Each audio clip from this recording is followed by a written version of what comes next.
Hello everyone, कैसे हैं आप लोग। मैं Nitin sir, welcome to my channel. आज हम लोग क्लास 11th का फर्स्ट चैप्टर शुरू करने जा रहे हैं, that is business, trade and commerce. इस चैप्टर के अंदर हम लोग ये सीखेंगे एक बिजनेस और इंडस्ट्री में क्या फर्क होता है, हम कैसे ट्रेड कर सकते हैं, ट्रेड में क्या क्या कैरेक्टरिस्टिक्स है, बिजनेस में रिस्क कितने तरीके के होते हैं और इंडस्ट्री के कितने टाइप्स होते हैं। So let's begin the lecture. से हम लोग सुबह से लेकर शाम तक बहुत सारी एक्टिविटी करते हैं। हम पैसा कमाने से रिलेटेड भी करते हैं, कुछ अपने सेल्फ सेटिस्फेक्शन के लिए भी करते हैं। बट हम किसी न किसी एक्टिविटी में एंगेज होते हैं। आप एज ए स्टूडेंट पढ़ते हैं, गेम्स खेलते हैं, और आपके फादर साहब पैसा कमाने के लिए बिजनेस या किसी न किसी सर्विस या प्रोफेशन में होते हैं। मम्मा किचन में आपके लिए खाना बना रही होगी, और अगर मम्मा किसी रेस्टोरेंट में एज ए शेफ हैं तो वहां पर शेफ की फॉर्म में पैसा कमा रहे हैं। तो हम किसी ना किसी एक्टिविटी में रोज इन्वॉल्व होते हैं। तो एक ह्यूमन बीइंग जो किसी ना किसी एक्टिविटी में इन्वॉल्व होता है, that is called human activities. तो all the activities which are done by human beings, human activities.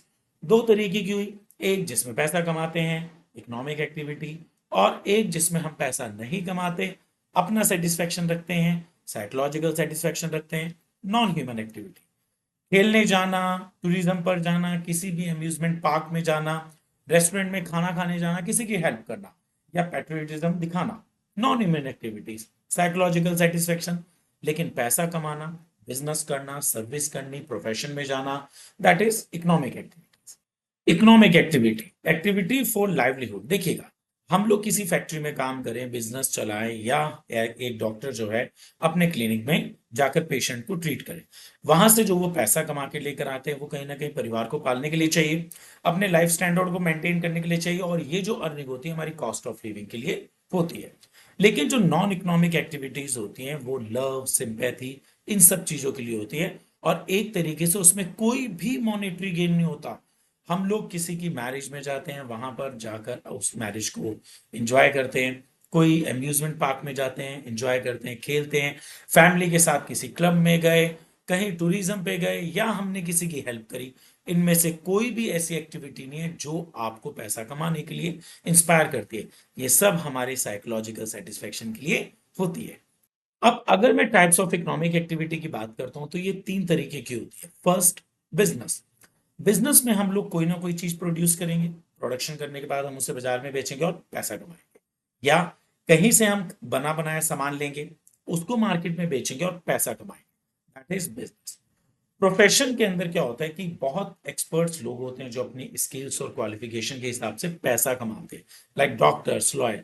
ये आपको कोई सामान बेचते नहीं है, लेकिन आप अपनी प्रॉब्लम्स इनको बताते हैं, ये आपको कंसल्टेंसी देते हैं, और उस अपने स्किल्स और नॉलेज के बेस पे ये पैसा कमाते हैं। They are known as professionals. Like occupation required specialised skills, knowledge, like doctor and lawyers. Employment, किसी के अंडर में काम करना, जॉब करना, सर्विस करना और पैसा कमाना, that is known as employment. Working for someone else in exchange for salary और वेजेस। किसी के अंडर में आप काम करते हैं और वो आपको सैलरी देता है, वेजेस देता है, और इसको हम बोलते हैं एम्प्लॉयमेंट। अब अगर हम बात करते हैं बिजनेस की, एक्चुअली ये अब आपका पूरा का पूरा चैप्टर बिजनेस से रिलेट करता है। मतलब प्रोफेशन, एम्प्लॉयमेंट सिर्फ आपको डिफरेंसेस तक हैं और उनके मीनिंग तक है। अब हम बात करते हैं बिजनेस की। आप नॉर्मली देखिएगा, कोई भी बिजनेसमैन, आप उन्हें कहिएगा घूमने चलना है, हमारे पास तो टाइम नहीं है। आप उन्हें कहिएगा कि हम एक काम करते हैं, 3-4 दिन के लिए फैमिली के साथ टाइम बिताते हैं, आप घूमने भी ना जाइएगा, घर पे बैठिएगा, हमारे पास तो टाइम नहीं है। मैरिज के लिए आप थोड़ा सा शॉप बंद करके जल्दी आ जाओ, टाइम नहीं है। तो businessman they are very busy, and the business term is come from the word busy. Businessman are always busy. Businessman हमेशा बिजी होते हैं किसी न किसी एक्टिविटी में, या तो वो सामान खरीद रहे होते हैं, बेच रहे होते हैं, कहीं ना कहीं अपने कस्टमर्स के साथ डील कर रहे होते हैं।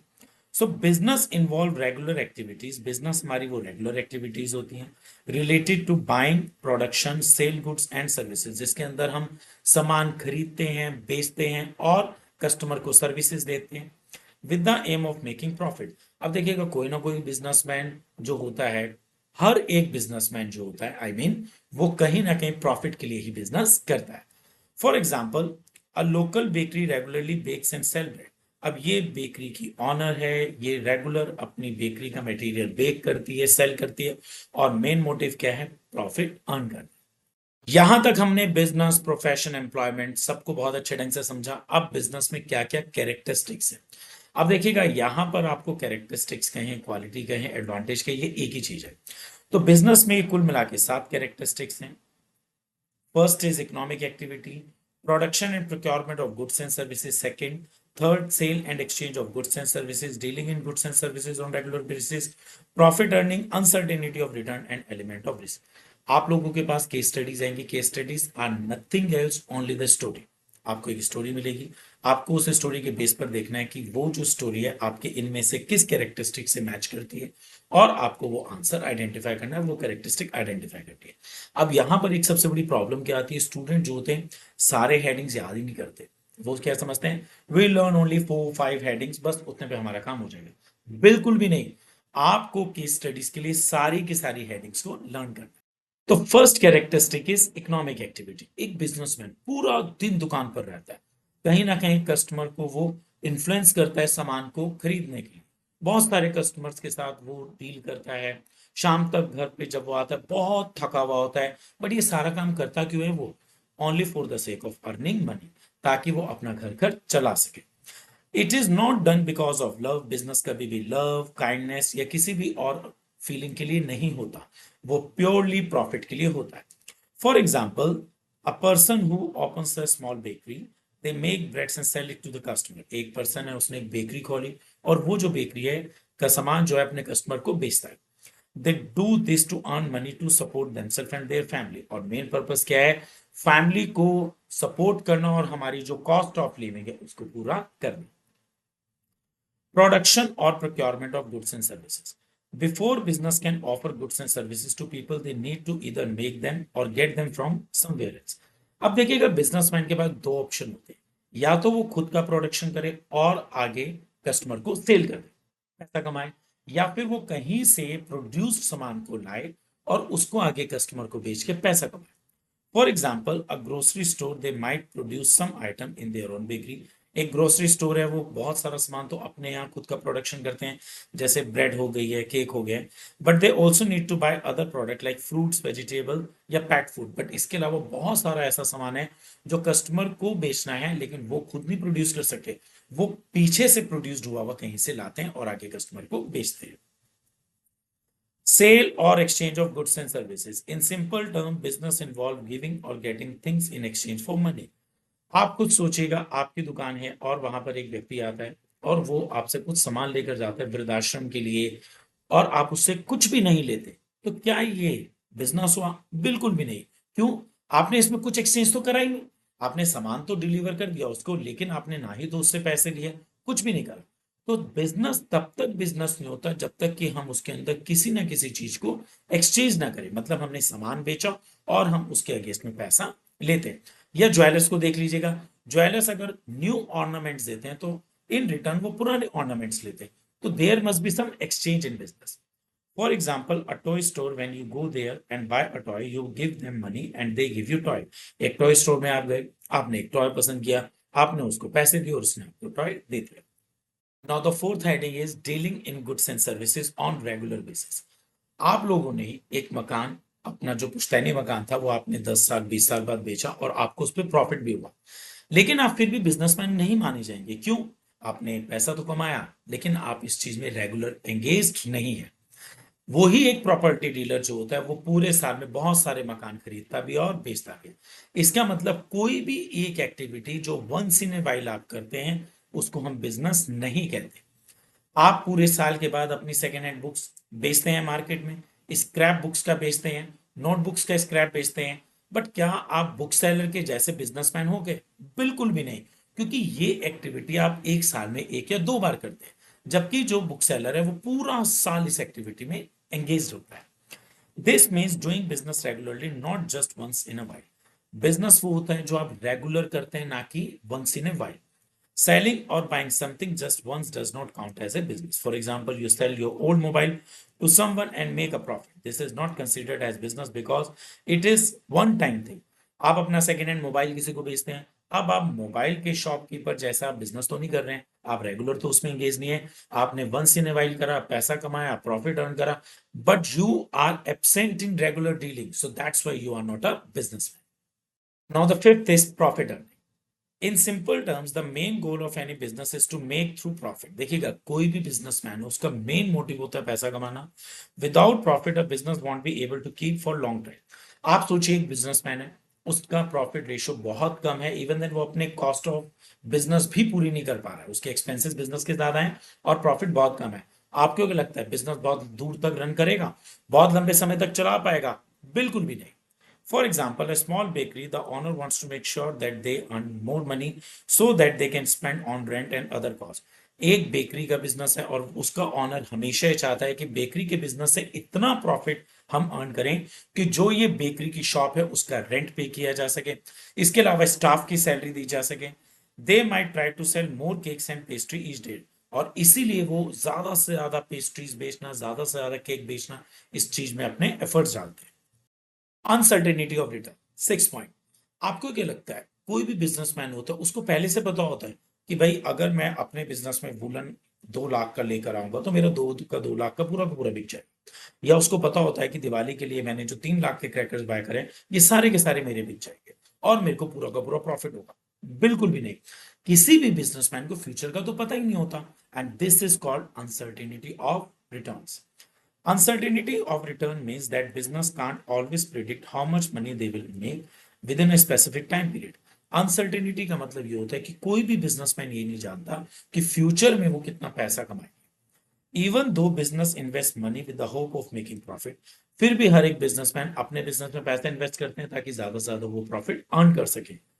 दे can't be sure, they might actually lose money even if they are doing their best. और कई बार तो ऐसा होता है कि बिजनेसमैन अपना बेस्ट भी दे देता है ना, फिर भी वो उतने प्रॉफिट नहीं अर्न कर पाता जितने वो एक्सपेक्ट करते हैं। For example, imagine a small cloth store. The owner invest money in buying cloth to sell customer. एक क्लोथ स्टोर है और वहां पर जो बिजनेसमैन है वो हमेशा ये चाहता है कि वो जितना भी अपना स्टॉक लेकर आए क्लोथ्स का वो अपने कस्टमर्स को बेच सके। They hope to make a profit by selling these cloth at a higher price. और उसको ये उम्मीद होती है कि वो प्रॉफिट अर्न करने के लिए क्लोथ्स को हायर प्राइस पर बेचेगा। However they can't be completely certain how much profit they will make, और स्टिल उनको ये नहीं पता कि जब वो प्रॉफिट ऐड करके हायर प्राइस पर कपड़ा बेचेंगे तो कितने कस्टमर्स खरीदेंगे और कितने नहीं खरीदेंगे। Element of risk. Risk means the uncertainty of facing a loss due to some unwanted event. देखिएगा, बिजनेस में ना रिस्क तो लगा ही रहता है, और रिस्क हमेशा अनसर्टेन इवेंट्स की वजह से होता है। हमें नहीं पता कब नेचुरल डिजास्टर हो जाए, हमें नहीं पता कब गवर्नमेंट लॉकडाउन डिक्लेयर कर दे या कोविड जैसी सिचुएशंस आ जाए। तो बहुत बार ऐसा होता है कि बिजनेस के अंदर अनसर्टेन इवेंट्स होती है। कस्टमर का इवन देन टेस्ट चेंज हो गया, उसका फैशन के लिए अपना टेस्ट चेंज हो गया, तो वो भी बिजनेस के लिए एक रिस्क पैदा करता है। For example, open a small restaurant, there is the risk that people might not like the food. आपने एक रेस्टोरेंट खोला, बट आपको क्या पता कि आपके रेस्टोरेंट को फूड लोग बाग पसंद करेंगे भी नहीं करेंगे। और a fire might break out in a kitchen, कई बार किचन में आग भी लग जाती है, उससे भी रेस्टोरेंट को लॉस हो जाता है। और a new restaurant might open near by and take away your customers. और आपका रेस्टोरेंट बहुत बढ़िया चल रहा था, लेकिन एक और नया रेस्टोरेंट खुला, उसका एम्बियंस बहुत अच्छा है और उस नए रेस्टोरेंट ने आपके कस्टमर्स को कैच कर लिया। तो कहीं ना कहीं बिजनेस में ये रिस्क होते हैं। अब हमारा टॉपिक है बिजनेस, प्रोफेशन और एम्प्लॉयमेंट, इनके अंदर हम डिफरेंस कैसे कर सकते हैं। तो the first is mode of establishment. याद रखिएगा, 11th क्लास के अंदर आपके पास जितने भी डिफरेंसेस आते हैं उनके अंदर आपको बेसिस देने मस्ट है, मतलब आप डिफरेंस किन किन बेसिस पर कर रहे हैं। So the first is mode of establishment. Businessman always decide and other legal formality if necessary. देखिएगा, बिजनेस को एस्टेब्लिश करने के लिए बिजनेसमैन का डिसीजन होना जरूरी है। और कुछ बिजनेसेस ऐसे होते हैं जिसके अंदर कुछ लीगल फॉर्मेलिटीज होती है, हालांकि सब में नहीं होती। आप कपड़े का बिजनेस करेंगे, कोई लीगल फॉर्मेलिटी नहीं है, लेकिन अगर आप मेडिकल स्टोर का बिजनेस करेंगे तो आपको लाइसेंस लेना जरूरी है। Professional, members of a professional body and certificate of practice. जितने भी आपके प्रोफेशनल्स होते हैं, चाहे वो डॉक्टर हैं, लॉयर हैं, इनके पास अपनी डिग्री होनी चाहिए और साथ साथ सर्टिफिकेट, जहां से भी इन्होंने अपनी पढ़ाई कर रखी है उसका सर्टिफिकेट भी होना चाहिए। फॉर एन एग्जाम्पल, डॉक्टर है, उसके पास ऑल इंडिया मेडिकल एसोसिएशन की डिग्री होनी चाहिए, और अगर लॉयर है तो बार काउंसिल की उसके पास डिग्री और सर्टिफिकेट होना चाहिए। Employment, appointment letter and service agreement. But employment के अंदर तो आपके पास एम्प्लॉयमेंट लेटर होना चाहिए। आपकी गवर्नमेंट जॉब लगती है, आपको अपॉइंटमेंट लेटर मिलता है, सर्विस कॉन्ट्रैक्ट होता है। आप आजकल तो प्राइवेट सेक्टर्स के अंदर भी वो आपको अपॉइंटमेंट लेटर देते हैं। नेचर ऑफ वर्क, बिजनेस के अंदर हम लोग गुड्स में डील करते हैं, सेल परचेज करते हैं। प्रोफेशन के अंदर एक डॉक्टर, लॉयर आपको अपनी पर्सनलाइज सर्विसेज देते हैं। और एम्प्लॉयमेंट के अंदर आपके जो भी सर्विस के रूल्स रेगुलेशंस होते हैं, उन रूल्स रेगुलेशंस को माना जाता है, जो भी कॉन्ट्रैक्ट होते हैं। क्वालिफिकेशन, बिजनेस के अंदर no minimum qualification is necessary. आप देखिएगा बहुत से ऐसे बिजनेसमैन हैं जो बहुत कम पढ़े लिखे हैं, और कुछ तो पढ़े लिखे भी नहीं है, बट उनका एक्सपीरियंस इतना अच्छा है कि वो बहुत अच्छा बिजनेस कर रहे हैं। मतलब बिजनेस के लिए बहुत ज्यादा क्वालिफाइड होना जरूरी नहीं है। हाँ, बिजनेस को अगर आप नेशनल इंटरनेशनल लेवल पर एक्सपेंड करना चाहते हैं तो आपका पढ़ा लिखा होना जरूरी है। Qualification, expertise and the training in a specific field as prescribed by the professional body. लेकिन डॉक्टर तो पढ़ा लिखा होना चाहिए, प्रोफेशनल में जो लॉयर है वो तो पढ़ा लिखा होना चाहिए, टीचर वो खुद भी पढ़ा लिखा होना चाहिए। मतलब यहां पर आपके पास एक्सपर्ट्स लोग होने चाहिए। Basic employment, qualification and training as per job. For example, bank manager is also in employment. तो यहां पर आपके पास एक बैंक मैनेजर पढ़ा लिखा होगा, लेकिन एक वॉचमैन जो है वो भी जॉब में है, लेकिन वो पढ़ा लिखा ना हो, चलेगा। तो इसका मतलब आपकी पढ़ाई आपके जॉब प्रोफाइल पर डिपेंड करती है। अगर आप बैंक मैनेजर या मिलिट्री में कैप्टन जैसी पोस्ट पर हैं तो आपके लिए डेफिनेटली पढ़ाई जरूरी है, लेकिन अगर कोई वॉचमैन है तो ऐसे केस में पढ़ाई जरूरी नहीं भी है। रिवॉर्ड ऑफ रिटर्न, हम बिजनेस में प्रॉफिट अर्न करते हैं, प्रोफेशन के अंदर हमें फी मिलती है, डॉक्टर्स लॉयर्स को हम लोग फ्री देते हैं, और इसके अलावा एम्प्लॉयमेंट में सैलरी या वेजेस मिलती है। कैपिटल इन्वेस्टमेंट, बिजनेस के अंदर capital investment required as per the size and nature of business. अगर आपका बिजनेस बहुत लार्ज स्केल पर है, बहुत बड़ी बड़ी फैक्ट्रीज हैं, आप डेफिनेटली ज्यादा उसके अंदर पैसे इन्वेस्ट करेंगे। यहां पर प्रोफेशन के अंदर बहुत लिमिटेड कैपिटल की जरूरत होती है। एक डॉक्टर है, क्लिनिक है, दैट्स ऑल। लॉयर है, उसका कैबिन है, दैट्स ऑल। उसको रोज तो नहीं स्टॉक खरीदना आगे बेचने के लिए, बहुत बड़ी बड़ी फैक्ट्रीज की जैसे उसको रॉ मटेरियल तो नहीं खरीदना। तो कहीं ना कहीं प्रोफेशन के अंदर बहुत लिमिटेड पैसा चाहिए होता है। बट जॉब के अंदर तो नो कैपिटल रिक्वायरमेंट। आपकी व्हाइट कॉलर जॉब है, आप बाबूजी बन के जाएंगे और बाबूजी बन के घर पर आ जाएंगे। आपको जॉब के अंदर ही सारी चीजें प्रोवाइड होंगी। आपको डेस्क वहां मिलेगी, चेयर वहां मिलेगी, लैपटॉप वहां पर मिलेगा, आपको सब चीजें कंपनी की तरफ से मिलेगी। Risk, profit are uncertain and irregular risk is present. देखिएगा बिजनेस के अंदर तो रिस्क होता ही होता है। एक बहुत पुरानी कहावत है ना कि अगर आपका लार्ज स्केल का बिजनेस होगा तो लार्ज स्केल पर रिस्क होगा, और स्मॉल स्केल का बिजनेस होगा तो स्मॉल स्केल का रिस्क होगा। Profession, fee is generally regular and certain some risk. लेकिन प्रोफेशन के अंदर आपका रिस्क बहुत कम रहता है। क्यों? बिजनेस के अंदर तो आप लोग जब स्टॉक खरीदते हैं, रॉ मटेरियल खरीदते हैं, तो उसके खराब होने का डर रहता है। बट प्रोफेशन के अंदर तो ना ही तो आप कोई स्टॉक खरीद रहे हैं, कोई रॉ मटेरियल नहीं खरीद रहे हैं, आप किसी को बेच नहीं रहे हैं, एक्सपर्ट सर्विसेज हैं, तो यहाँ पर रिस्क थोड़ा कम रहता है। एम्प्लॉयमेंट, फिक्स्ड एंड रेगुलर पे, नो लिटिल रिस्क। एम्प्लॉयमेंट तो सबसे सेफ है इस मामले में। आपको तो फिक्स सैलरी मिलनी ही मिलनी है, चाहे कंपनी लॉस में है या प्रॉफिट में। Transfer of interest, that is ownership.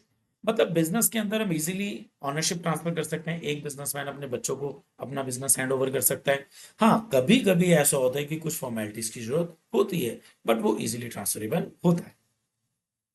Employment not possible. आपको क्या लगता है, एक डॉक्टर जिसका बच्चा मेडिकल नहीं पढ़ा हुआ है, बट एक डॉक्टर जो है उसका क्लिनिक बहुत अच्छा चल रहा है, बट वो लेगेसी में अपना ये क्लिनिक अपने बच्चे को हैंड ओवर कर सकता है? बिल्कुल भी नहीं। यहां पर प्रोफेशन में हम अपनी लेगेसी आगे नहीं ट्रांसफर कर सकते जब तक कि हमारी अगली जनरेशन उस चीज में पढ़ी लिखी ना हो। एक लॉयर अपना लॉयर का पूरा सेटअप अपने बच्चे को तभी देगा जब बच्चा भी लॉयर होगा। इसका मतलब प्रोफेशन में ट्रांसफर ऑफ इंटरेस्ट नहीं पॉसिबल है। और एम्प्लॉयमेंट में तो बिल्कुल भी नहीं। फादर के पास जो जॉब है, क्या वो सेम जॉब फादर अपने बच्चे को हैंड ओवर कर सकते हैं? बिल्कुल भी नहीं। Code of conduct, no code of conduct is prescribe. मतलब यहां पर बिहेवियर पैटर्न, बिजनेस के अंदर ऐसा कोई भी कोड ऑफ कंडक्ट नहीं है। प्रोफेशन के अंदर कोड ऑफ कंडक्ट होते हैं, और जबकि एम्प्लॉयमेंट के अंदर behaviour laid down by the employer. Behaviour जो होता है कहीं ना कहीं एम्प्लॉयर के अकॉर्डिंग चलता है। एग्जाम्पल, शॉप, फैक्ट्री, लीगल और medical profession and jobs in a bank. तो हम लोगों ने आज बिजनेस, प्रोफेशन और एम्प्लॉयमेंट के बीच का डिफरेंस करा। हम लोगों ने आज बिजनेस का मीनिंग पढ़ा, कहाँ से वो वर्ड डेराइव हुआ है, उसकी सारी कैरेक्टरिस्टिक्स पढ़ी। हमारा ये सेक्शन निमट गया। तो पार्ट 1 के अंदर हम लोगों ने ये सब टॉपिक कवर करे। पार्ट 2 में हम लोग बिजनेस, देखिएगा आपके सामने एक चार्ट है, और ये चार्ट आपका एनसीईआरटी से लिया हुआ है।